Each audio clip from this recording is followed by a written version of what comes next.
Hello guys, today I am exploring a new video. আজকের রান্নায় কী কী আছে থাকতে অবশ্যই ভিডিওটির পাশে থাকুন এবং লাইক কমেন্ট করে যাবেন।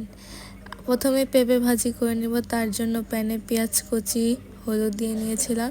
সেটা ভাজা হয়ে গেলে কাঁচা পেঁপেগুলোকে দিয়ে দিয়েছি, লবণ দিয়ে দিচ্ছি আর কাঁচামরিচগুলোকে 2 ভাগ করে দিয়ে দিলাম। ভাজিটা হয়ে আসছে, ভাজিটা হয়ে গেলে এটা নামিয়ে নেব। এই যে ভাজিটা হয়ে গেল, এখন আমরা এই ভাজিটাকে নামিয়ে নিচ্ছি। সাথে থাকবে মুরগির মাংস।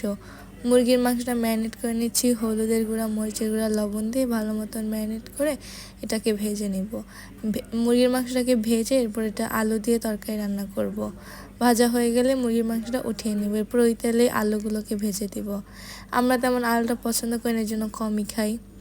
আর এখানে একটা মাখানো তরকারি করা হবে ছোটো মাছের, তো এখানে আলু দিয়ে দিচ্ছি, মূলা দিয়েছি, কাঁচামরিচ, তেল, হলুদ, মরিচের গুঁড়া, লবণ দিয়ে ভালো, কাঁচামরিচ দিয়েছি, সাথে পেঁয়াজ দিয়েছি, এগুলো ভালো করে মাখিয়ে নিয়েছি। এরপর সাথে ছোট ছোট মাছগুলোকে দিয়ে নিয়েছি। এই মাছগুলোকে খেতে পছন্দ করেন অবশ্যই কমেন্টে জানাবেন। এখন এটা চুলায় ঢেকে বসিয়ে দিয়েছি।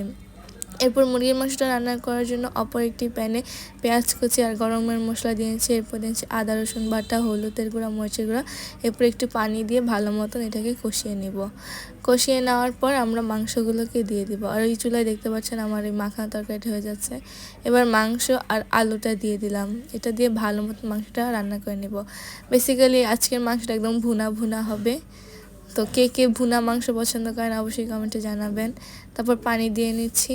পানি দেওয়ার পর এটা ভালো মতন রান্না হবে, রান্না হতে থাকবে। আর ওই পাশে চুলায় আছে ছোট মাছের মাখানো তরকারি। আর এখানে মাংসটা হচ্ছে। মাংসটা হয়ে আসলে আরেকটু পানি দেওয়া দরকার আমার মনে হয়েছে, তাই আমি আরেকটু পানি দিয়ে ভালো মতন এবার কুক হতে বসিয়ে দিয়েছি। অন্যদিকে এই মাছের তরকারিতে আমি ধনেপাতা দিয়ে দিচ্ছি, ধনেপাতা কুচি করে রেখেছিলাম, এগুলোকে এখন তরকারিতে দিয়ে দিলাম। ছোট মাছটা নামিয়ে নিয়েছি, হয়ে গিয়েছে। এদিকে পেঁপে ভাজি। ভিডিওটি ভালো লাগলে অবশ্যই